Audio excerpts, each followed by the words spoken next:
فلا هادي له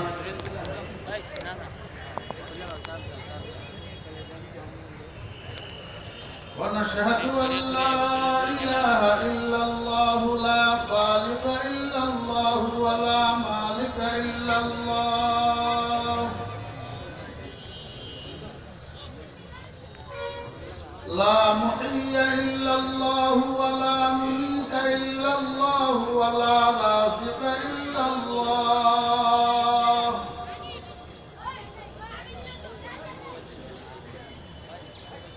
ونشهد أن سيدنا وسندنا وحبيبنا ومولانا محمدا عبده ورسوله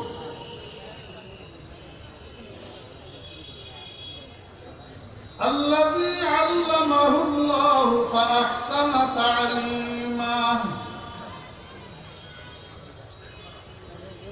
وأدبه الله فأحسن تأديبه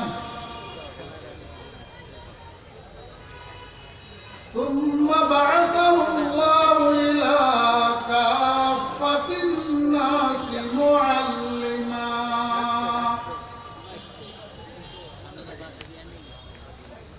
اللهم فصل وسلم عليه وعلى آله وأصحابه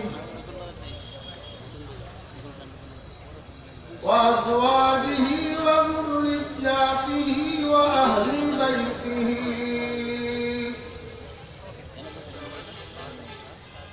وعلماء أمته وفقهاء ملته ونجباء طريقته أجمعين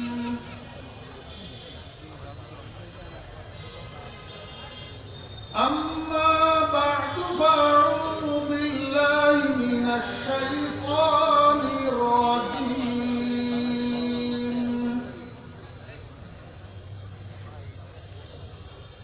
بسم الله الرحمن الرحيم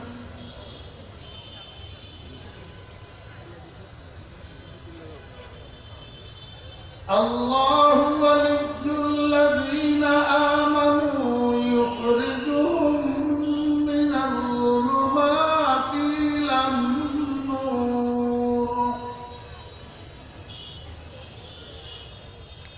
والذين كفروا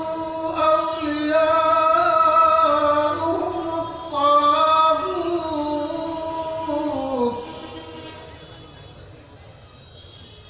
يخرجونهم من النور إلى الظلمات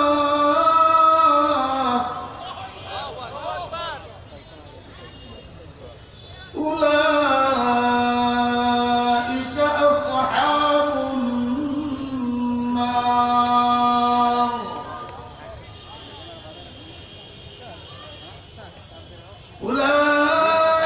أولئك أصحاب النار هم فيها خالدون بارك الله لنا ولكم بالقرآن العظيم ونفعنا وإياكم بالآيات والذكر الحكيم سبحانك لا علم لنا إلا ما علمتنا إنك أنت العليم الحكيم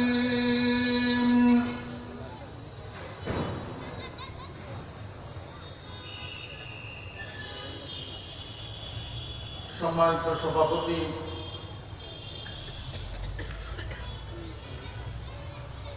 গ্রামী কদর হযরত উলামায়ে কেরাম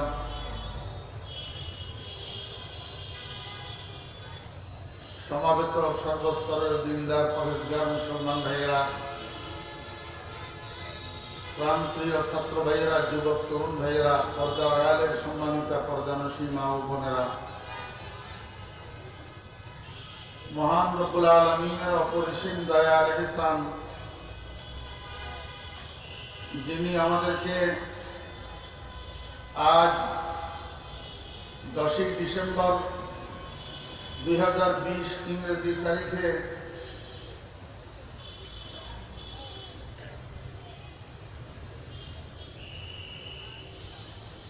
আল মাদানী ফাউন্ডেশন বাংলাদেশের উদ্যোগে আয়োজিত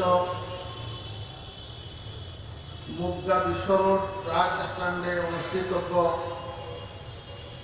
3 দিন ব্যাপী এই ইসলামী মহাসম্মেলনের আজ মধ্যবর্তী দিবসের এই পর্যায়ে আমাদেরকে অংশগ্রহণ করার তৌফিক দিয়েছেন। এজন্য আমরা সবাই মহান রব্বুল আলামিনের শুকর আদায় করি, আলহামদুলিল্লাহ।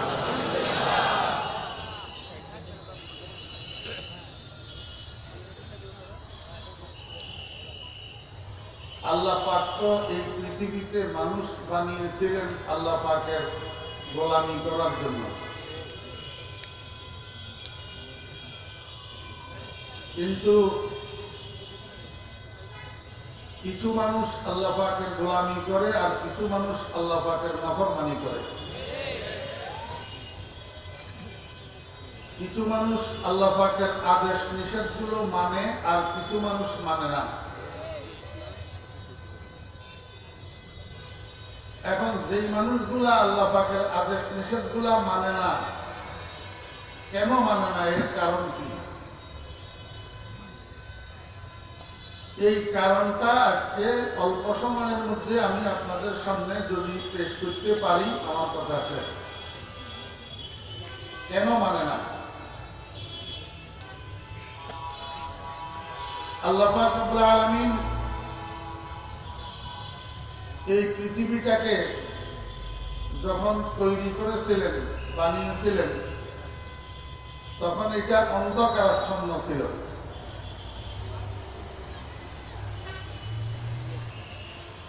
আসলে পৃথিবীটাকে আল্লাহ পাক তৈরি করছেন আল্লাহ পাকের যারা কিয়ামত পর্যন্ত প্রতিনিধিত্ব করবেন এই বনি আদমের বসবাসের জন্য। এখন এই বনি আদম অন্ধকারের মধ্যে বসবাস কিভাবে করবে? পৃথিবী তো অন্ধকার, অন্ধকারের মধ্যে তো কাজকর্ম করা যায় না, অন্ধকারের মধ্যে তো হাঁটা চলা করা যায় না। এই জন্য আল্লাহ পাক রব্বুল আলামিন একটা লাইট বানাইছেন, লাইট। ওই লাইটটার নাম হলো সূর্য। আল্লাহ পাকের উদ্দেশ্য হলো সূর্য নামের লাইটটা দিয়া পৃথিবীটাকে আলোকিত করবেন।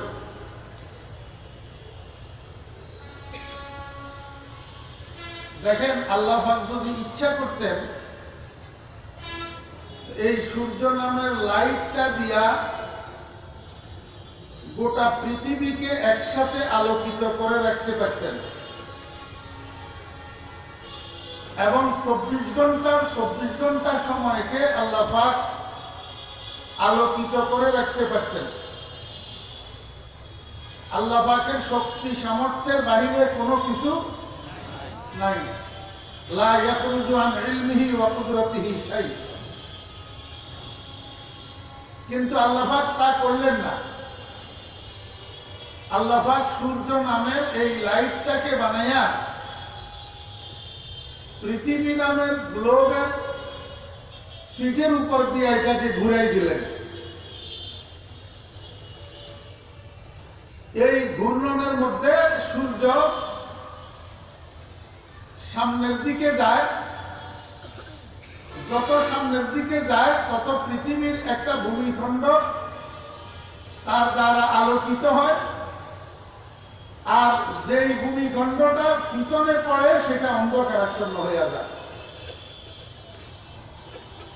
বরাবর সামনের দিকের জন্য সূর্য উদয় লাভ করে, আর বরাবর পিছনের দিকের জন্য সূর্য অস্তমিত হয়।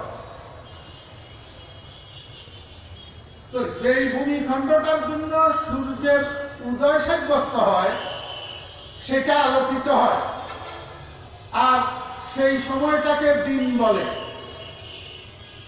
আর যেই ভূমিখণ্ডটা পিছনে পড়ে, যেটার জন্য সূর্য অস্তমিত হয়, সেই ভূমিখণ্ডটা অন্ধকারাচ্ছন্ন হয়ে যায়, সেই সময়টাকে রাত বলে।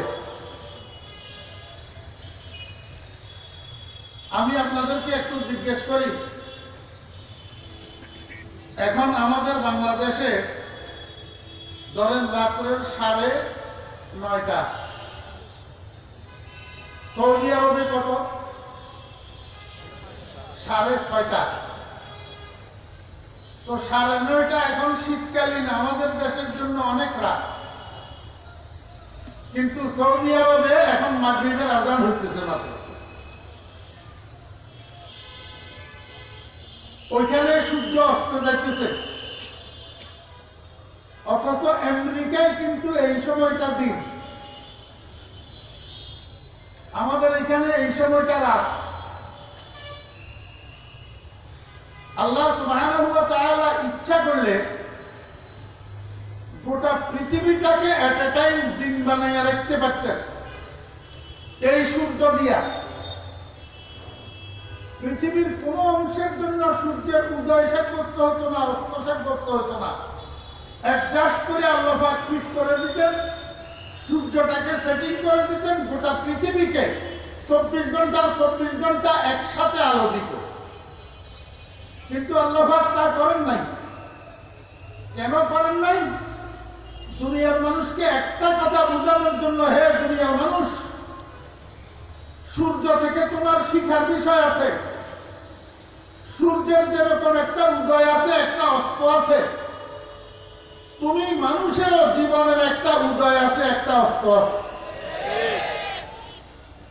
তুমি যেদিন দুনিয়াতে ভূমিষ্ঠ হয়েছ সেটা তোমার জীবন সূর্যের উদয়।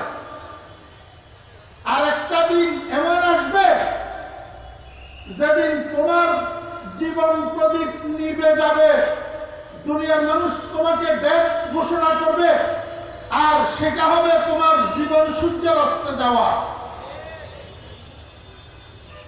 সাথে সাথে আল্লাহ পাক রব্বুল আলামিন সূর্যের এই উদয় অস্তের দ্বারা আরো একটা কথা দুনিয়ার মানুষকে বুঝাইতে চায়, হে দুনিয়ার মানুষেরা, তোমরা দুনিয়াতে যদিও সবাই একসাথে চলাফেরা করো, একসাথে খাওয়া দাওয়া করো, একসাথে কাজকর্ম করো, একসাথে উঠক বৈঠক করো, একই সমাজে একই মহল্লায় বসবাস করো, কিন্তু তোমাদের সকলের শেষ ঠিকানা একটা নয়, ঠিকানা দুটা। ঠিকানা দুটা। একটা হলো আলোর ঠিকানা, আর একটা হলো অন্ধকারের ঠিকানা। কিছু মানুষের ঠিকানা হবে শেষ ঠিকানা আলোর ঠিকানা, সেটার নাম জান্নাত। আর কিছু মানুষের শেষ ঠিকানা হবে অন্ধকারের ঠিকানা, সেটার নাম জাহান্নাম। আমি আপনাদেরকে বুঝাইতে চাইছিলাম যে পৃথিবীর মানুষকে আলো দেওয়ার জন্য, পৃথিবীটাকে দুনিয়ার মানুষের, পৃথিবীর মানুষের কর্মযোগ্য করার জন্য, বসবাসযোগ্য করার জন্য আল্লাহ পাক সূর্য নামের এই লাইটটা বানাইয়াছেন। দুঃখের বিষয়, এই সূর্য নামের লাইটের আলোর দ্বারা সব মানুষ উপকৃত হতে পারে না। ওই সমস্ত মানুষ উপকৃত হয় যাদের কাছে আরেকটা আলো আছে। সেই আলোটাকে ইসলামী সায়েন্সের পরিভাষায় বলা হয় নূরে বসারত, দৃষ্টির আলো। জি, আপনি যদি একটা ছেলেকে রাত্রের 12টার সময় বাসার বাহিরে যাইয়া কোনো কাজ করিয়ে আসতে বলেন এবং হাতের মধ্যে 5 ব্যাটারির একটা টর্চ লাইট তাকে ধরাইয়া দেন, ওই টর্চ লাইটের আলো যেরকম অন্ধ ছেলেটার কোনো কাজে আসে না, ঠিক যার চোখে দৃষ্টিশক্তি নাই, দৃষ্টির আলো নাই, সূর্যের আলো তার জন্য কোনো কাজে আসে না। এই পর্যন্ত কথাটা বুঝছেন না বুঝেন না? এই কথাটা বোঝার জন্য কোনো দলিল প্রমাণের দরকার আছে? কিচ্ছুর দরকার নাই। একটা নিতান্ত বাস্তবসম্মত কথা, যার চোখের আলো নাই, লাইটের আলো তার কোনো কাজে আসে না।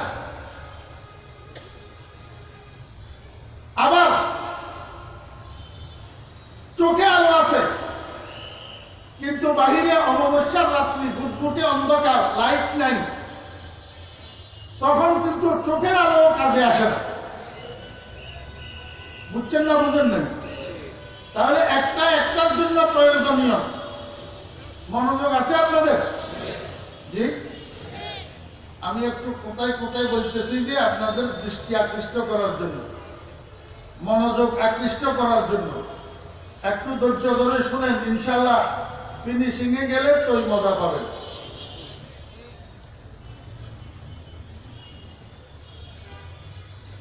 চোখের আলো না হলে বাহ্যিক আলো বেকার, আর বাহ্যিক আলো না হলে চোখের আলো বেকার। একটা নূরে বাসারত আর একটা নূরে খারেজি, একটার জন্য একটা জরুরি। চোখ থাকলে হবে না, অন্ধকারের মধ্যে পথ চলতে হলে লাইট লাগবে। লাইট থাকলে হবে না, চোখের আলো থাকতে হবে। এই যে কারেন্টের লাইট গুলা জ্বলতেছে, কয়টা তার? জি, আমাদের দেশের কিছু কিছু মানুষ মনে করে মোল্লার দল কিছু বুঝে সুঝে না। মোল্লা দেখলেই মনে করে হারা গোবা। আমি একটা কথা না বলি দেখতেছি না, আপনারা আমার এই কথাটাকে অহংকার মনে করবেন না। আমি অদমের কথা বলতেছি। ওয়াম্মা বিনি'মাতি রাব্বিকা ফাহাদ্দিস। আমি ফরিদউদ্দিন, মাতৃভাষা আমার বাংলা হিসাবে, মাতৃভাষা তো আমি জানি, কি বলেন জানি না? এবং শিক্ষার ভাষা হিসাবে আমি উর্দু ভাষা জানি, আলহামদুলিল্লাহ। অনর্গল বলতে পারি এবং লিখতে পারি। ঘন্টার পর ঘন্টা উর্দু ভাষায় আমি তকরির করতে পারি, আলহামদুলিল্লাহ। এবং শিক্ষার ভাষা হিসাবে আমি আরবি ভাষা জানি। আপনাদের দোয়ার বরকতে বাংলাদেশের বাইরে, বিশেষ করে মিডল ইস্টে, যখন আমাদের জুমা পড়ানোর প্রয়োজন হয়, জুমার খতিব হওয়া লাগে, তখন আমরা মুখস্থ আরবি ভাষায় 30 মিনিট 40 মিনিট ওয়াজ করি, জুমার খুতবা দিই। আরবি ভাষা না পাইলে এটা সম্ভব না।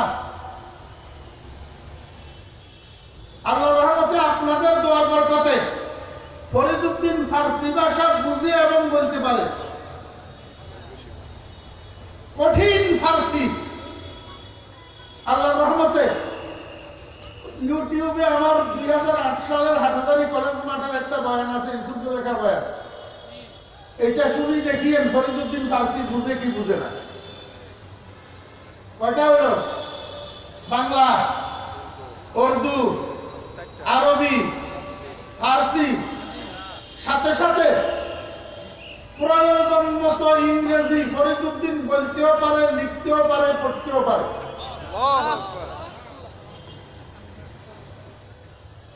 আপনাদের দোয়ার বরকতে ফরিদউদ্দিন প্রেসক্রিপশন করে যে হ্যান্ড রাইটিং অনেক ডাক্তারের থেকে সুন্দর। পরীক্ষা করে দেখিয়েন, না হলে শান্তিনগর বাজার মসজিদে খবর নিয়েন। আমাদের সামনে যখন কোন ইংলিশ ফরম আসে, সেটা ফিল আপ করার জন্য আমরা কারো দ্বারস্থ হই না।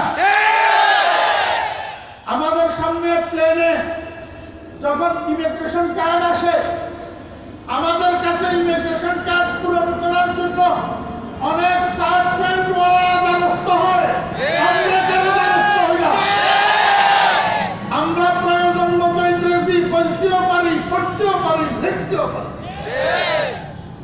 কিন্তু আমার যে সমস্ত ভাইয়েরা সামান্য কুটুর কুটুর ইংরেজি মারার কারণে মনে করেন নিজেরা বড় পণ্ডিত, আর আমাদেরকে মনে করে বোকার মোল্লা, আমি উনাদেরকে বলবো বিসমিল্লাহির রহমানির রহিম না বলে। বিসমিল্লাহির রহমানির রহিম।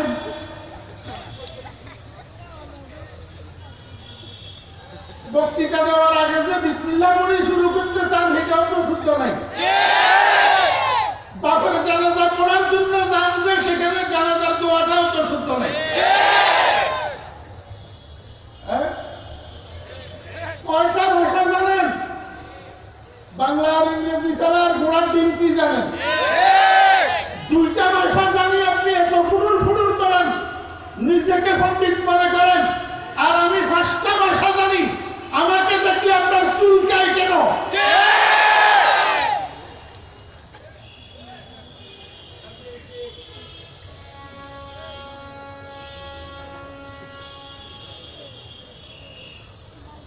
কারেন্টের লাইট গুলো আছে জ্বলতেছে, তার কয়টা? দুইটা। একটার নাম পজিটিভ, আরেকটার নাম একটার নাম ফেজ, আরেকটার নাম নিউট্রাল বা আর্থিং। একটা বাতি জ্বালাইতে হলে দুইটা তার লাগবে। এই দুইটা তারের ব্যবহার পদ্ধতিগতভাবে হইতে হবে, আর পদ্ধতিগতভাবে ইলেকট্রিকের দুটা তার ব্যবহার করার জন্য ইলেকট্রিশিয়ান লাগবে। আপনি দাওরা টাইটেল ডবল পাস, আপনি বিসিএস পাস, আপনি এফসিপিএস এফআরসিএস করা, আপনি সিএ করা, আপনি অক্সফোর্ড থেকে ব্যারিস্টারি করা, আপনি ইলেকট্রিসিটি ব্যবহারের পদ্ধতি যদি জানা না থাকে, আপনাকে ইলেকট্রিশিয়ানের কাছে যেতে হবে। সেই ইলেকট্রিশিয়ান ক্লাস 5 পাস হতে পারে। ঠিক না? ঠিক। ইলেকট্রিশিয়ান বাদ দিয়া যদি ইলেকট্রিসিটি ব্যবহার করতে যান, কারেন্টের তার ধরেন, তো জীবন নাশ হওয়ার সম্ভাবনা থাকবে। ঠিক তদ্রূপ ধর্মকর্ম করার জন্য আল্লাহ রাসূলের পক্ষ থেকে কিছু পদ্ধতি আছে। পদ্ধতিগতভাবে ধর্মকর্ম ব্যবহার করতে হবে, ইচ্ছাকৃতভাবে স্বেচ্ছাচারিতার সাথে ধর্মকর্ম ব্যবহার করতে পারবেন না। আর আল্লাহ রাসূল কর্তৃক প্রদত্ত পদ্ধতিতে ধর্মকর্ম করার জন্য ইলেকট্রিশিয়ান লাগবে, আর ধর্মের ইলেকট্রিশিয়ানের নাম ওলামায়ে কেরাম। ওলামায়ে কেরামকে বাদ দিয়া, ওলামায়ে কেরামকে মাইনাস করে যদি ধর্মকর্ম করতে চান, ঈমান নষ্ট হওয়ার সম্ভাবনা থাকবে, বেঈমান হইয়া মারা যাওয়ার সম্ভাবনা।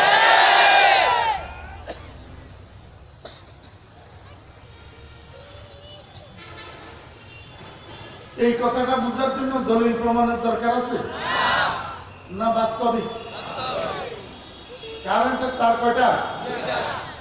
দুটোটার মধ্যে কারেন্ট থাকে, একটার মধ্যে থাকে, এটার নাম ফেজ, এটার নাম পজিটিভ।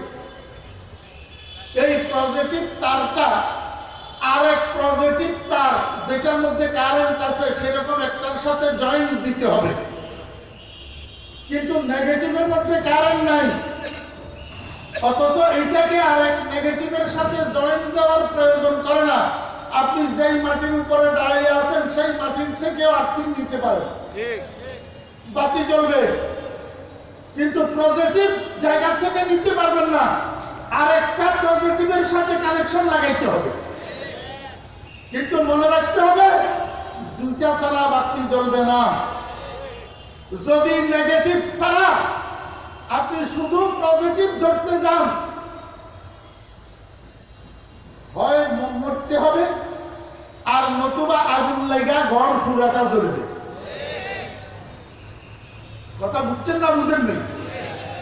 আমার ভাইয়েরা দোস্তাবাব, ঠিক যেমনি ভাবে নূরে বাসারাত বেকার, বৃষ্টির আলো বেকার, নূরে খারেজি ছাড়া, সূর্যের আলো ছাড়া, লাইটের আলো ছাড়া, ঠিক তেমনি ভাবে আল্লাহ পাক রব্বুল আলামিন আরেকটা আলো মানুষকে দান করছেন। সেই আলোটার নাম হলো নূরে বসিরত, জ্ঞানের আলো। কিসের আলো? আপনারা একটা অন্ধ মানুষ যার কাছে দৃষ্টির আলো নাই, তাকে জিজ্ঞেস করেন, ভাই অন্ধ ভাই, 2 এ 2 কত? অন্ধ বলবে 4। 3 এ 3 কত? অন্ধ বলবে 6। অন্ধ ভাই 10-এর থেকে 6 গেলে আর কত থাকে? অন্ধ বলবে 4। এই যে একটা অন্ধ মানুষ এই যোগ বিয়োগ গুলার ফলাফল মুখস্থ বলতে পারে, এটা কি চোখের আলো দিয়া না জ্ঞানের আলো দিয়া? বুঝছেন না বুঝেন নাই? তাহলে বোঝা যায় আল্লাহ পাক রব্বুল আলামিন প্রত্যেকটা মানুষকে এই পার্থিব জীবন পরিচালনা করার জন্য জন্মগতভাবে একটা জ্ঞানের আলো দিয়ে থাকেন, একটা জ্ঞানের আলো দিয়ে থাকেন। এটার নাম আকলে ওয়াহাবি। আবার ওয়াহাবি সুন্নির ওয়াহাবি বুঝিয়েন না, এটা ওয়াহাবুন শব্দ থেকে নির্গত। ওয়াহাবি অর্থাৎ গিফটেড, প্রদত্ত।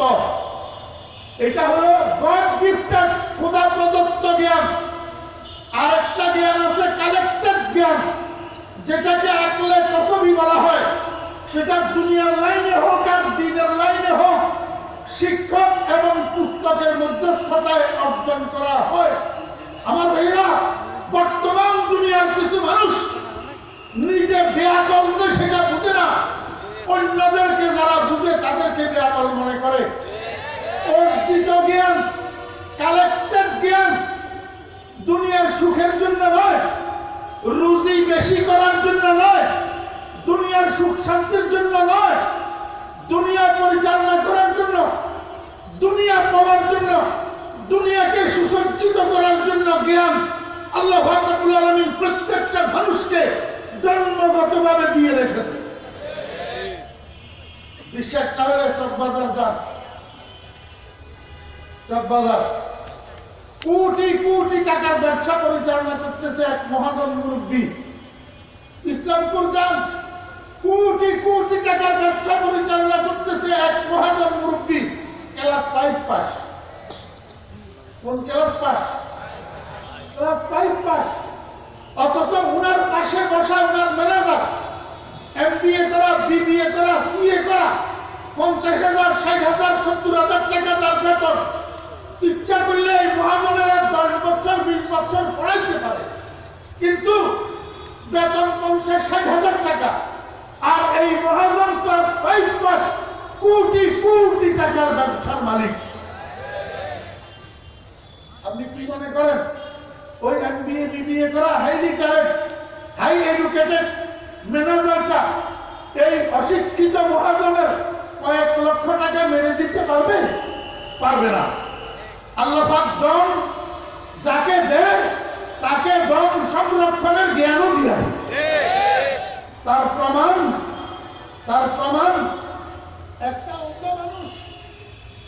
একটা অন্ধ মানুষের হাতে গণপ্রজাতন্ত্রী বাংলাদেশ সরকারের যে নোটগুলো আছে, 2 টাকার নোট, 5 টাকার নোট, 10 টাকার নোট, 20 টাকার নোট, 100 টাকার নোট, 50 টাকার নোট, 200 টাকার নোট, 500 টাকার নোট, 1000 টাকার নোট, সবগুলা নোট একটা একসাথ কইরা একটা অন্ধ মানুষের হাতে দিয়ে অন্ধকে বলে, এই অন্ধ বলতো এগুলা কোনটা কয় টাকার নোট?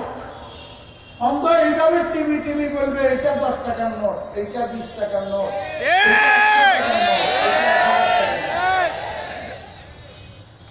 সেই কাজটা চোখওয়ালা পারে না। চোখওয়ালা চোখ বন্ধ করে নোট টিভি বলতে পারবে না এটা কয় টাকার নোট, কিন্তু অন্ধ পারে। কিসের ভিত্তিতে? ওই নূরে বসিরতের ভিত্তিতে, ওই জ্ঞানের আলোর কারণে। যেই জ্ঞানের আলো, যদিও আল্লাহ পাক তাকে দৃষ্টির আলো দেয় নাই, কিন্তু জ্ঞানের আলো জন্মগতভাবে ঠিক মতো হইতেছে। বুঝছেন না বুঝেন না? কিন্তু মনোযোগ আছে আপনাদের? আমি আবার রিপিট করতেছি, চোখের আলো কাজে লাগতে হলে বাহ্যিক আলো দরকার। বাহ্যিক আলো ছাড়া, সূর্যের আলো ছাড়া, লাইটের আলো ছাড়া চোখের আলোর কাজ নাই। ঠিক না? ঠিক ঠিক তদ্রুপ এই নূরে বসিরত জ্ঞানের আলো, এটা কাজে লাগার জন্য আরেকটা আলোর দরকার আছে। সেই আলোটা না হলে, চোখের আলো যদি থাকে, অন্ধকারের মধ্যে পথ চলা যায় না। লাইটের আলো ছাড়া পথ চলতে গেলে গর্তের মধ্যে পাও পড়া ঠ্যাং ভাঙার সম্ভাবনা থাকে, রাস্তার পাশে গর্তে পড়ার সম্ভাবনা থাকে, সাপের মাথার উপরে পাও পড়ার সম্ভাবনা থাকে, অ্যাক্সিডেন্ট করার সম্ভাবনা সম্ভাবনা থাকে, ঠিক তদ্রুপ নূরে বসিরত তথা জ্ঞানের আলোর সাথে এরকম আরেকটা আলো হইলে তো সঠিক পথে চলা যায়। সেই আলোটা যদি না হয় তো সঠিক পথে চলা যায় না, চলে জাহান্নামের রাস্তায়, মনে করে নিজেকে বড় পণ্ডিত। সেই আলোটার নাম হলো নূরুল কিতাবে ওয়াস সুন্নাহ। নূরুল কিতাবে ওয়াস সুন্নাহ, কোরআন এবং হাদিসের আলো। আমার ভাইরা দোস্ত, এখন আমি আপনাদেরকে আসল কথায় নিয়ে আসি। আজকের দুনিয়ার মানুষ, সব মানুষকে আল্লাহ পাক বানাইছিলেন আল্লাহ পাকের গোলামি করার জন্য, আল্লাহ পাকের হুকুম মানার জন্য, আল্লাহ পাকের তাবেদারি করার জন্য। কিন্তু আজকে কিছু মানুষ নাফরমানি করে। কিছু মানুষ কি করে? নাফরমানি করে। কেন নাফরমানি করে? ওই নূরে বসিরত জ্ঞানের আলোর সাথে কোরআন হাদিসের আলো যুক্ত নাই। যতক্ষণ পর্যন্ত জ্ঞানের আলোর সাথে কোরআন হাদিসের আলো যুক্ত না হবে ততক্ষণ পর্যন্ত চলা সঠিক পথে হবে না। মুখের থেকে কথা বাইর হবে উল্টা, চোখের থেকে দেখা বাইর হবে উল্টা, হাতের থেকে ধরা বাইর হবে উল্টা, পায়ের থেকে চলা বাইর হবে উল্টা, দিমাগের থেকে গবেষণা বাইর হবে উল্টা, কলমের থেকে বোধ বাইর হবে উল্টা। এরপরেও নিজেকে নিজে দাবি করে আমি সোজা। قل هل ننبئكم بالأخسرين أعمالا الذين ضل سعيهم في الحياة الدنيا وهم يحسبون أنهم يحسنون صنعا। ও ভাইরা দোস্ত আমারা, একটা কথা আমি একটু আপনাদের কাছে বিচার দেই। ওলামায়ে কেরাম গালি শুনে কেন? ওলামায়ে কেরামকে কটূক্তি কেন করা হয়? ক্রিটিসাইজ কেন করা হয়? জানোয়ারের বাচ্চা কেন বলা হয়? ওলামায়ে কেরামকে মা বাপের গালি কেন দেওয়া হয়? কি অপরাধ তাদের? ওলামায়ে কেরাম চোর? ওলামায়ে কেরাম ডাকাত? ওলামায়ে কেরাম ব্যভিচারী? ওলামায়ে কেরাম পতিতালয়ের রাতকাটায়? ওলামায়ে কেরাম হোটেলে ঘরে সুন্দরী স্ত্রী রেখা হোটেলে রাত্রি যাপন করে? ওলামায়ে কেরাম দেশের সম্পদ লুট করে, জনগণের সম্পদ আত্মসাৎ করে? ওলামায়ে কেরাম মালয়েশিয়াকে সেকেন্ড হোম বানায়, সিঙ্গাপুরকে সেকেন্ড হোম বানায়, আলিপুরে সুইস ব্যাংকে অ্যাকাউন্ট করে টাকার পাহাড় করে? আমার ভাইরা দোস্ত, এটাও না, ওইটাও না, ওইটাও না। না যে তার প্রমাণ দরকার, তো না যে তার প্রমাণ দরকার না। আমার ভাইরা দোস্ত, বাংলাদেশের জেলা কয়টা? জি, আমার প্রত্যেকটা শব্দের জন্য আমি দায়িত্বশীল, আমি জবাবদেহি প্রত্যেকটা শব্দের জন্য। আমার কথা যদি যুক্তিযুক্ত না হয়, গঠনমূলক না হয়, কেন মানবেন? আর যদি যুক্ত গঠনমূলক হয় তাহলে কেন মানবেন না? কেন ঘাটতেরামি করবেন? কেন জোর দেখাবেন? জোর তো বেশি দিন থাকে না। এর আগেও তো অনেকে এরকম জোর দেখাইছিল, কিন্তু আজকে নাই জমিনের উপর। আমাকেও দেখতে হবে, আপনাকেও। বাংলাদেশের জেলা কয়টা? 64টা। 64টা জেলায় 64টা ফৌজদারি কোর্ট আছে কিনা? এই 64টা কোর্টে প্রতিনিয়ত ক্রাইমের মামলা হয় কিনা? এই মামলাগুলার কোনো না কোনো এক বা একাধিক আসামি বা বিবাদী আছে কিনা? বর্তমান 2020 সালের ডিসেম্বর মাস চলতেছে, বিগত মাসটার নাম নভেম্বর। 30 দিনে মাসটা গেছে। এই নভেম্বর মাসের 1 তারিখ থেকে 30 তারিখ পর্যন্ত বাংলাদেশের 64টা ফৌজদারি কোর্টে যে মামলাগুলা হয়েছে, ক্রাইমের মামলা, অপরাধের মামলা, এই মামলাগুলার যারা আসামি বা বিবাদী আছে, এই 30 দিনের 2020 সালের নভেম্বর মাসের 30 দিনের 64 জেলার 64টা কোর্টে দায়ের করা অপরাধের মামলাগুলাকে জরিপ করা হোক। এই মামলাগুলার যারা আসামি আর বিবাদী আছে, এদের শতকরা কত % আলেম আর মাদ্রাসার ছাত্র আছে? ওমা বুঝে তো না লাগে, বুঝেন নাই আপনারা? শতকরা কয় পার্সেন্ট চুরির মামলা, ডাকাতির মামলা, হাইজ্যাকের মামলা, খুনের মামলা, মদের মামলা, জুয়ার মামলা, ইয়াবার মামলা, পাচারের মামলা, লুটতরাজের মামলা, আল্লাহু আকবার, আত্মসাতের মামলা। ও ভাইরা দোস্ত বাবা, যত ক্রাইম অপরাধের মামলা এই কোর্টগুলাতে 2020 সালের নভেম্বর মাসের 30 দিনে দায়ের হয়েছে। এই মামলাগুলার যারা বিবাদী আসামি আছে, এই আসামিগুলাকে জরিপ করা হোক, এদের কত পার্সেন্ট শতকরা আলেম আছে আর মাদ্রাসার ছাত্র আছে?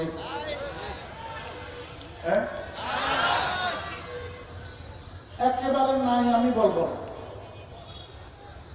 ধরে নিলাম 5% আছে, ধরে নিলাম কয় পার্সেন্ট? 5%।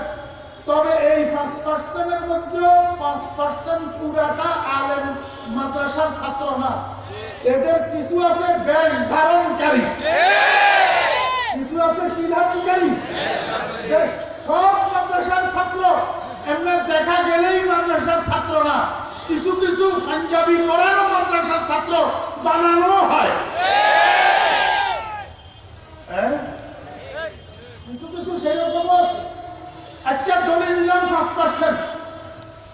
চোর, ডাকাত, হাইজ্যাকার, রাজনীতি করেনেওয়ালা, খুন করেনেওয়ালা, ইয়াবাখোর, মদখোর, দুর্নীতিবাদ, দেশের সম্পদ আত্মসাৎকারী, লুণ্ঠনকারী, এসিড নিক্ষেপকারী, দর্শনকারী যত আছে, এদের মধ্যে 5% যদি আলেম আর মাদ্রাসার ছাত্র থাকে, বাকি 95% কোন কারখানার প্রোডাক্ট, বাকি 95% কোন কারখানার প্রোডাক্ট। সেই কারখানার বিরুদ্ধে কোন বিবৃতি কেন আসে না? তোদের ইনসাফের উপর কি হয়েছে? তোদের ইনসাফ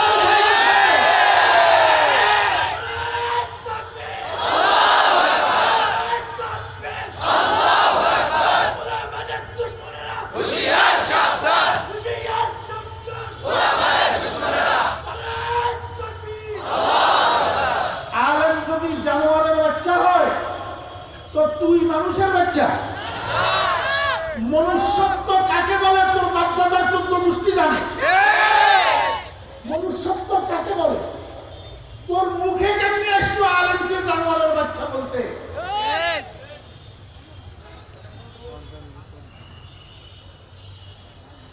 আমার ভাইয়েরা তো সাহাবা, হযরত ইব্রাহিম আলাইহিস সালামকে নমরুদ যখন অগ্নিকুণ্ডের মধ্যে নিক্ষেপ করেছিল, জিবরাইল আলাইহিস সালাম আয়েশা কয়, খলিলুল্লাহ আপনার কি প্রয়োজন? আমাকে আল্লাহ পাক পাঠাইছে আপনার সাহায্য করার জন্য।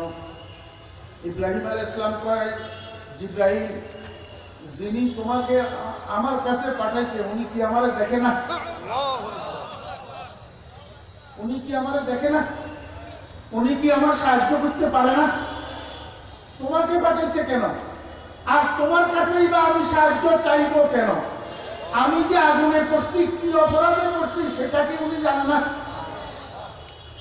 কতলে কসে না কর দায়েম, মালে কসে না কর দায়েম, কতলে কসে না কর দায়েম, মালে কসে না কর দায়েম, জুরমম হামি মস্তে মন আশিকে উ গশতায়েম। হযরত ইব্রাহিম আলাইহিস সালাম বলে, ও জিবরাইল, আমি তো কাউকে খুন করি নাই, আমি তো কারো মাল আত্মসাৎ করি নাই, আমি তো ব্যভিচারে লিপ্ত হই নাই, আমি তো কোনো অপরাধ করি নাই। আমার একমাত্র অপরাধ যদি হইয়া থাকে, আমি আশিক হইছি লা ইলাহা ইল্লাল্লাহ, লা ইলাহা ইল্লাল্লাহর প্রেমিক হইছি। আমি যদি অপরাধ করে থাকি, লা ইলাহা ইল্লাল্লাহর কথা বলছি। আমি যদি অপরাধ করে থাকি, আল্লাহর আদেশ মানুষকে শুনাইছি, আল্লাহর বিধান মানুষকে শুনাইছি, এটাই যদি আমার অপরাধ হয়, তাহলে তিনি তো দেখতেছেন, তিনি আমাকে সাহায্য করবেন। তুমি জিবরাইলের সাহায্যের আমার প্রয়োজন নাই। আল্লাহ পাক রব্বুল আলামিন কয়, জিবরাইল চলে আসো। বুঝছি আমার ইব্রাহিম আজকেও 100-তে 100 মার্ক পাইয়া পাশ করছে। আসলে তো আমি তোমাকে পাঠাইছিলাম ইব্রাহিমকে পরীক্ষা করার জন্য। ও বেরা দোস্ত বাবা, ও ইব্রাহিম আলাইহিস সালামের রূহানি সন্তানেরা, তোমাদের উপরেও যুগে যুগে এরকম পরীক্ষা আসবে। আল্লাহর পক্ষ থেকে পরীক্ষা আসবে, আল্লাহর পক্ষ থেকে। এই পরীক্ষায় তোমাদেরকে অবশ্যই উত্তীর্ণ হতে হবে। দুনিয়া একদিকে যাবে, কিন্তু লা ইলাহা ইল্লাল্লাহ হুকুমের বিরুদ্ধে যাওয়া যাবে না।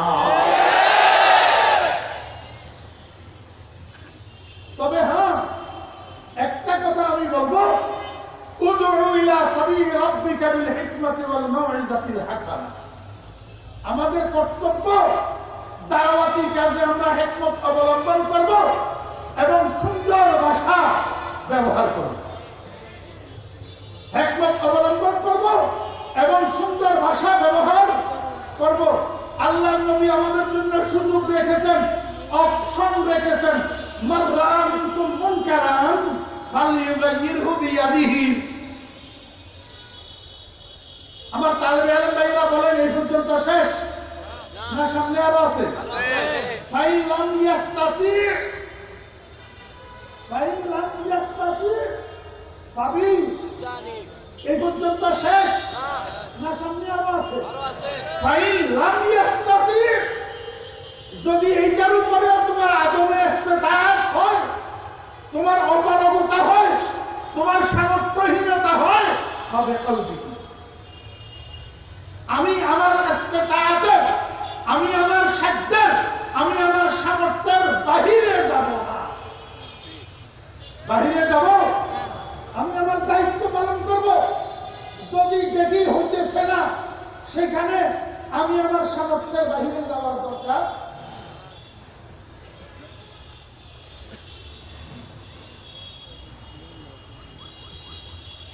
ও ভাইরা, নূরে বাসারত, চোখের আলো, এটা কাজে লাগার জন্য যেরকম বাহিরের আলো দরকার, নূরে বসিরত, জ্ঞানের আলো, এটা কাজে লাগার জন্য কোরআন হাদিসের আলোর দরকার।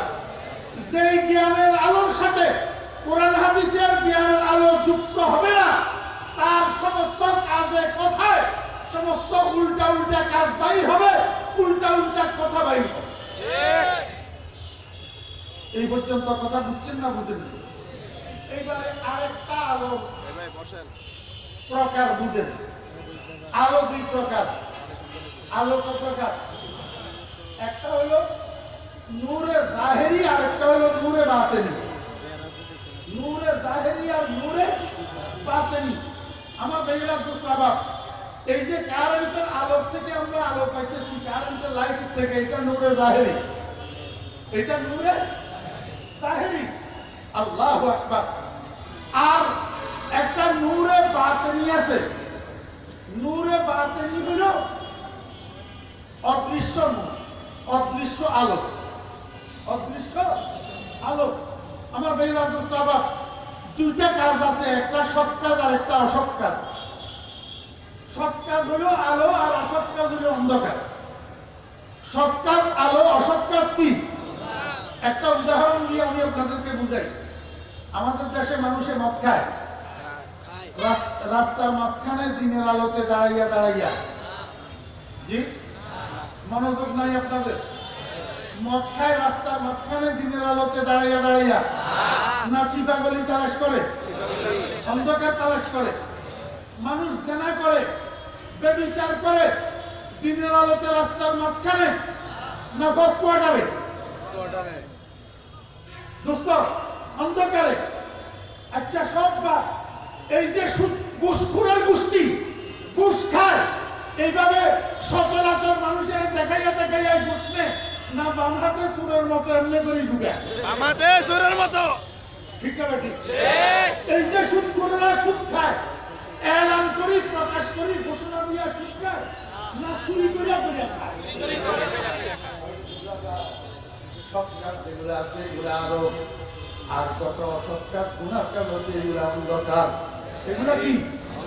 আল্লাহ রাব্বুল আলামিন বলেন, যে সমস্ত মানুষ ইমানদার, ইমানদার কারা? আল্লাহু আকবার, যাদের নূরে বসিরতের সাথে নূরুল কিতাব ওয়াস সুন্নাহ যুক্ত আছে, এরা ইমানদার। ইমানদার যারা হয় এদের বন্ধু হয় স্বয়ং আল্লাহ। ইমানদার যারা হয় তাদের বন্ধু কে হয়? আল্লাহ হয়। আল্লাহ যখন তাদের বন্ধু হয়, আল্লাহ রাব্বুল আলামিন তাদের গলার মধ্যে একটা বিনি সুতার রশি লাগায়, একটা অদৃশ্য রশি লাগায়। এই রশি দিয়া টানিয়া টানিয়া যত অন্ধকার জায়গা আছে, অন্ধকার জায়গা থেকে আল্লাহ তাদেরকে আলোর জায়গাতে নিয়ে যায়। একটা মানুষ যখন প্রকৃত ইমানদার হয়ে যায়, পরিপূর্ণ ইমানদার হয়ে যায়। একটা মানুষের জ্ঞানের আলোর সাথে যখন কোরআন সুন্নাহর আলো যুক্ত হয়ে যায়, আল্লাহ পাক তখন তার বন্ধু হয়ে যায়। ওই মানুষটা এক সময় মদের আসরে ঘোরাফেরা করত, আল্লাহ পাক তার গলার মধ্যে মহাব্বতের রশি লাগাইয়া এই মানুষটাকে মহাব্বতের রশি দিয়া টানিয়া মদের আসর থেকে মসজিদের দিকে নিয়ে যায়। একটা মানুষ এক সময় সন্ত্রাসের মধ্যে বিচরণ করত, সন্ত্রাসের মধ্যে বিচরণ করত। আমার ভাইরা মুসলমান, আল্লাহ পাক রব্বুল আলামিন যখন তাকে মহব্বত করা শুরু করছে, আল্লাহ পাক যখন নিজে তার বন্ধু হয়ে গেছে, এখন সন্ত্রাসের থেকে গলায় মহব্বতের রশি লাগাইয়া চরমনের পীর সাহেব দামোদর খাতুনের দরবারে নিয়ে যায়। ঢাকা শহরের বড় বড় মাহফিলগুলোতে তাকে নিয়ে যায়, তাবলীগের জামাতে নিয়ে যায়। অর্থাৎ অন্ধকারের থেকে আল্লাহ পাক তাকে মুক্তি দিয়া তাকে আলোর দিকে নিয়ে যায়। একেবারে সর্বশেষ জীবন শেষে, আলমে বরজখ শেষে, আলমে হাসর শেষে এই মানুষটাকে আল্লাহ পাক রব্বুল আলামিন জাহান্নামের অন্ধকার থেকে মুক্তি দিয়া ওই চিরস্থায়ী আলোর জায়গা জান্নাতে তাকে নিয়ে যায়। আল্লাহু ওয়ালিয়্যুল্লাযীনা আমানু ইউখরিজুহুম মিনাজ যুলুমাতি ইলান নূর। কথা স্পষ্ট। যত আল্লাহ পাকের ফরমাবরদারি আছে, আল্লাহ পাকের ইবাদত আছে, এগুলা সব আলো। আর আল্লাহ পাকের যত নাফরমানি আছে, শিরিক, কবিরা গুনাহ, এগুলা অন্ধকার। এগুলা কি? অন্ধকার। এই অন্ধকারের মধ্যে বিচরণ করার প্রমাণ হলো বন্ধু আল্লাহ না শয়তান। ঠিক। বন্ধুকে শয়তান। আল্লাযীনা কাফারু আউলিয়াউহুমুত তাগুত ইউখরিজুনাহুম মিনান নূরি ইলাল যুলুমাত। বন্ধু আল্লাহ না, বন্ধু শয়তান। অতএব শয়তান যার বন্ধু হয় তাকে শয়তানে টানিয়া টানিয়া যত নাফরমানি আছে, যত শিরিক আছে, যত কবিরা গুনাহ আছে সেদিকে নিয়ে যাবে। যত ডাক্তারে তাকে বুঝাক সে বুঝ নিবে না, সে বলবে আমাদের দরকার নাই, আমরা এইটা ওইটা আমাদের দরকার নাই, আমরা করবই করব, আমরা করবই করব। হেদায়েত আল্লাহর হাতে, হেদায়েত কার হাতে? আল্লাহর হাতে। আমাদের কাজ হলো দাওয়াত দেওয়া, আমাদের কাজ হলো বুঝানো, এরপরে আমাদের কাজ হলো আল্লাহর কাছে দোয়া করা। আল্লাহর কাছে কি করা? দোয়া করা। হেদায়েতের মালিক কে? কলি আহমদ সাহারানপুরী রহমতুল্লাহ আলাইহির যুগে এক জমিদার বাড়িতে সুন্দরী রূপসী স্ত্রী রাখি রাত্রি যাপন করে পতিতালয়ে আর মদের আসরে। একদিন দুদিন না, মাসের পর মাস বাড়িতে যায় না। একদিন এই জমিদার স্ত্রী কলিল আহমদ সাহারানপুরী রহমতুল্লাহ আলাইহির কাছে গেছে, যাইয়া পর্দার আড়াল থেকে বলে, হুজুর আমি অমুক জমিদারের স্ত্রী, আপনার কাছে একটু দোয়া চাওয়ার জন্য আসছি। বলে, মা কি জন্য দোয়া? বলে, আমি অমুক জমিদারের স্ত্রী, কিন্তু আমার স্বামী মাসের পর মাস বাড়িতে আসে না, আমার দিকে ফিরেও দেখে না, মাসের পর মাস রাত্রি যাপন করে পতিতালয়ে, মাসের পর মাস রাত্রি যাপন করে মদের আসরে। হুজুর আমি আপনার কাছে একটু দোয়া চাই। হযরত কলিল আহমদ সাহারানপুরী রাহমাতুল্লাহ আলাইহি বলেন, দোয়া তো করবো, দাওয়াও করবো, তুমি বাড়িতে চলে যাও, একটু কি করা যায়? কলিল আহমদ সাহারানপুরী রাহমাতুল্লাহ আলাইহি খবর পাঠাইছে ওই জমিদারের কাছে, এক লোক পাঠাইছে, বলে তারে একটু ডাকিয়ে আনো। তো এলাকার বড় হুজুর সবাই ভয় করে। সবাই কি করে? ভয় করে। এলাকার বড় হুজুর হইলে বড়রাও সম্মান করে, ভয় করে। বড়রাও কি করে? আমাদের বাংলাদেশের স্থপতি বঙ্গবন্ধু শেখ মুজিবুর রহমান, উনার বাড়ির পাশে একজন বড় আলেম, উনি যদিও উনার বাড়ির পাশের ছিলেন, কিন্তু সারা বাংলাদেশের শীর্ষস্থানীয় ওলামাদের মধ্যে এবং আলেম কুল শিরোমণি ছিলেন। আপনাদের কারো জানা থাকলে নামটা বলেন তো। শামসুল হক ফরিদপুরি। শামসুল হক ফরিদপুরি রহমতুল্লাহ আলাইহি। শামসুল হক ফরিদপুরি রহমতুল্লাহ আলাইহি এলাকার এবং দেশের বড় আলেম মুরব্বী বিদায় আমি যতটুকু জানি, বঙ্গবন্ধু সমীহ করতেন, শ্রদ্ধা করতেন এবং শামসুল হক ফরিদপুরি রহমতুল্লাহ আলাইহির সাথে পরামর্শ করে কাজ করতেন। এবং আমি এতটুকুও জানি যে বঙ্গবন্ধুর গায়ে যে কোট ছিল, যেটাকে আমরা এখন মুজিব কোট হিসাবে জানি, এটা আসলে শামসুল হক ফরিদপুরি রহমতুল্লাহ আলাইহি। বঙ্গবন্ধু শামসুল হক ফরিদপুর রহমতুল্লাহ আলাইহির সাথে দেখা করার জন্য গেছেন, দাদা ডাকতেন, বলছেন দাদা আপনার কোটটা কেন বেশি সুন্দর। শামসুল হক ফরিদপুর রহমতুল্লাহ আলাইহি বলেন তুমি গায়ে দিবা? নিজের গায়ের থেকে কোটটা খুলি বঙ্গবন্ধুকে গায়ে দেওয়া দিচ্ছেন। আর শামসুল হক ফরিদপুর রহমতুল্লাহ আলাইহি এই কোট সারা জীবন বঙ্গবন্ধু আর ফেলেন নাই, এটা শেষ পর্যন্ত মুজিব কোটে পরিণত হয়েছে। আসলে কোট কিন্তু মোল্লার কোট।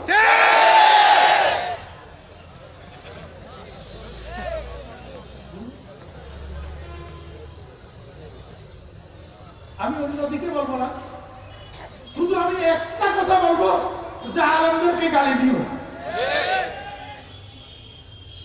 ভাই রাস্তা বন্ধ হয়ে যেতেছে, আপনারা একটু সামনে আসেন। যার যার সামনে একজন বসার জায়গা আছে এই জায়গাটা মেহরবানি করে পূরণ করে বসুন। আমার অত্যন্ত স্নেহের ছোট ভাই, সারা বাংলাদেশের জননন্দিত মুফাসসিরে কোরআন হযরত মাওলানা হযরতুল আল্লাম আব্দুল খালেক শরীয়তপুরী সাহেব দামাত বরকাতুহু আল আলিয়া বারাকাল্লাহু ফি হায়াতিহিল মুবারাকা, আল্লাহ পাক ওনাদেরকে সেহত ও আফিয়তের সাথে ওনাদের হায়াতের মধ্যে বরকত দান করেন। আমরা তো শেষ, আমরা তো বেলা চলে গেছে, এখন ওনারাও উদীয়মান। আল্লাহ পাক ওনাদের জবানের মধ্যে আরো বরকত দান করেন, ওনাদের কাজের মধ্যে আরো বরকত দান করেন।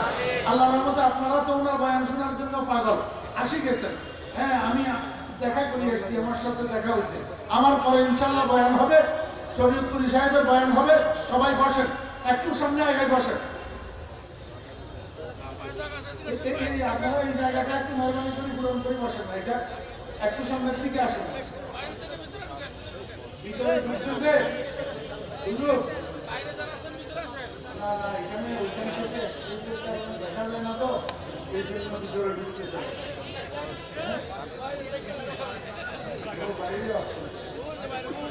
আচ্ছা বসেন, সবাই বসেন, কথা শুনেন। আমি অন্য বিষয়ে আলাপ করতেছি না, আমি শুধু একটা কথা আলাপ করব। মাননীয় প্রধানমন্ত্রী মহোদয়ের কাছে আমি এই নিবেদন করব, মাননীয় প্রধানমন্ত্রী মহোদয়, আপনি একটু সহনশীলতার সাথে বর্তমান এই ইস্যুটাকে একটু ডিল করেন। একটু সহনশীলতার সাথে আপনি অতীতে ওলামায়ে কেরামের প্রতি যথেষ্ট সম্মান শ্রদ্ধা প্রদর্শন করেছেন, এই জন্য আপনাকে ধন্যবাদ, আপনার জন্য আমরা দোয়া করি। বর্তমান সিচুয়েশনটাকে আপনি একটু সহনশীলতার সাথে একটু ডিল করেন। আপনার নেতা কর্মীদেরকে একটু বলুন তারা যেন নায়েবে রাসূল দ্বীনের ধারক বাহক হক্কানি ওলামায়ে কেরামদেরকে এইভাবে গালি না দেন। আমার শুধু এটাই অনুরোধ, আপনি যদি চান 2-4, 5 জন 10 জন আলেমের একটা লিস্ট করে ওনাদেরকে আপনার কাছে ডাকেন, ডাকি ওনাদের সাথে আপনি একটু কথা বলেন। ওনারা কি চান, আপনাদের দলীয় কর্মসূচি যদি হয় ওলামায়ে কেরামরা কি করবে, আপনাদেরকে কি করে বাধ্য করবে, কিন্তু এইটা একটু বুঝাইয়া ওনাদেরকে ডাকি একটু বলে দেন। ওলামায়ে কেরামদেরকে এইভাবে গালি, এটা কোনো অবস্থায় কারোর জন্য, দেশের জন্য, জাতির জন্য, সরকারের জন্য, কারো জন্য মঙ্গলময় নয়। আল্লাহু ওয়ালিয়ুল্লাযীনা আমানু, মনে আছে না, ভুলে গেছেন? হ্যাঁ আছে। জমিদারকে ডাকার জন্য পাঠাইছে খলিল আহমদ সাহারনপুরী রহমতুল্লাহ আলাইহি। তো এলাকার বড় হুজুর তো সবাই একটু সমীহ করে, সবাই ভয় করে। জমিদারকে যখন জায়গা বলছে তোমারে বড় হুজুরে ডাকে, জমিদার তো কম্পন শুরু হয়েছে, কি আমার বড় হুজুরে ডাকবে কেন? তো ভয়ে ভয়ে আসছে, হুজুর আমাকে কি জন্য ডাকছেন? কয় উযু করিয়া।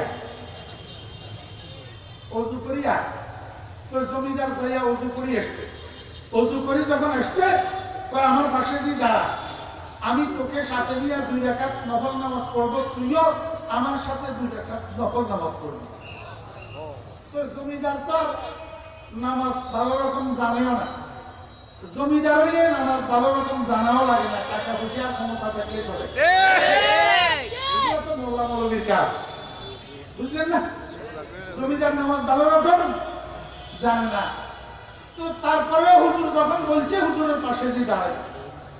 তো হুজুর সেজদায় গেছে, সেজদায় যাইয়া সুবহান রাব্বিয়াল আ'লা তিনবার পড়ি, এবার দোয়া করতেছে আল্লাহর দরবারে, আল্লাহ हर जगह बुधे आकर कर दमश वजना सोए नमाजा और दमश फसरुजुए कल्बे इनकार तोरा कल्बे हा कल्बे तुफैले मुस्तफा। या अल्लाह আমার যতটুকু সাধ্য ছিল আমি ততটুকু করেছি। আমি তো জেনার থেকে ছুটাইয়া নামাজ পর্যন্ত আইনা দাঁড় করাই দিয়েছি।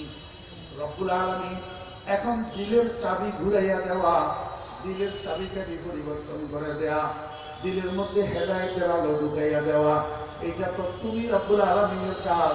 তোমার বন্ধু মুহাম্মদুর রাসূলুল্লাহ সাল্লাল্লাহু আলাইহি ওয়াসাল্লামের উসিলায় এই জমিদারের কলবের মধ্যে তুমি হেদায়েতের আলো দিয়া দাও।